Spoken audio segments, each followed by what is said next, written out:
भर में चलाए जा रहे अभियान के तहत आनंदपुरा के लव कुश वाटिका में उन्होंने एक पेड़ मां के नाम अभियान की शुरुआत की। इस दौरान उन्होंने न्यूज 18 से खास बातचीत भी की। कहा कि पर्यावरण के अनुकूलता के लिए हमें जीवन शैली को बदलने का संकल्प लेना होगा।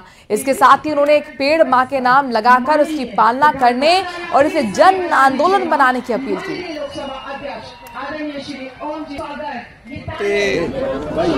जलवायु परिवर्तन के प्रभावों को रोकने के लिए एक पेड़ अपने माँ के नाम लगाएं, धरती माँ को पूजें, पेड़ों की पूजा हम करते हैं। ये संस्कार संस्कृति आने वाली पीढ़ी को जाना चाहिए। अच्छे कामों के लिए सभी माननीय सांसदों को अपने अपने क्षेत्र में प्रतिस्पर्धा होनी चाहिए कि उनके क्षेत्र में हरा भरा शहर। लव कुश वाटिका के लिए मैं कहना चाहता हूँ कि समाज के सभी वर्गों के यहाँ पर आए, एक पेड़ अपने माँ के नाम लगाएं और जब तक वो पेड़ बड़ा ना हो जाए, जब तक वो संरक्षण करें, पाले पोसे, जैसे माँ एक बेटे को पालती पोसे।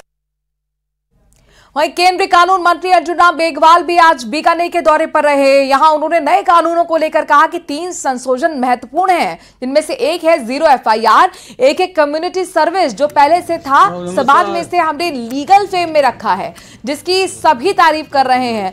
0 FIR से कोई भी व्यक्ति घर बैठे FIR दर्ज करवा सकता है। उन्होंने कहा कि तीनों कानून लागू की सुविधा बढ़ाने वाले कानून हैं। जेल में बैठे कैदियों की भी अब जल्द से जल्द फैसले की घड़ी आएगी। उनकी जानकारी ई-कोर्ट पोर्टल से मिल पाएगी। काल परिस्थिति के अनुसार इसके 3-4 संशोधन बहुत महत्वपूर्ण हैं, जिसमें एक है 0 FIR, एक है कम्युनिटी सर्विस। हम अभी बीकानेर में आपसे बात कर रहे हैं, हमारे यहाँ समाज में पहले से ही था, इसने छोटा दंड किया है, भाई इसको तालाब साफ करने का दंड दे दो, तो ये इसको हमने इसमें लीगल फ्रेम में डाल दिया, तो इसमें दिक्कत नहीं होनी चाहिए। इसमें तो लोग कह रहे हैं, बहुत जुडिशरी तो इसकी तारीफ कर रही है कम्युनिटी सर्विस की। अच्छा, 0 FIR में जब कोई एरिया डिसाइड नहीं होता था, आदमी इधर से उधर पिलर टू पिलर दौड़ता ही रहता था, कौन सा एरिया है, कहाँ दर्ज कराऊं। रेलवे में कई बार चोरी हो जाती थी तो कहते थे GRP करेगी, कोई कहता RPF करेगी, कोई पूछता था आपकी चोरी कब हुई थी, तो वो कहे हम तो नींद में थे या नींद में थी।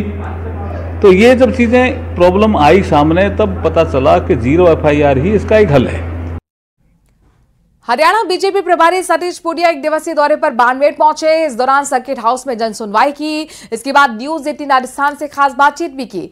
पूनिया ने कहा कि हरियाणा में बीजेपी की तीसरी बार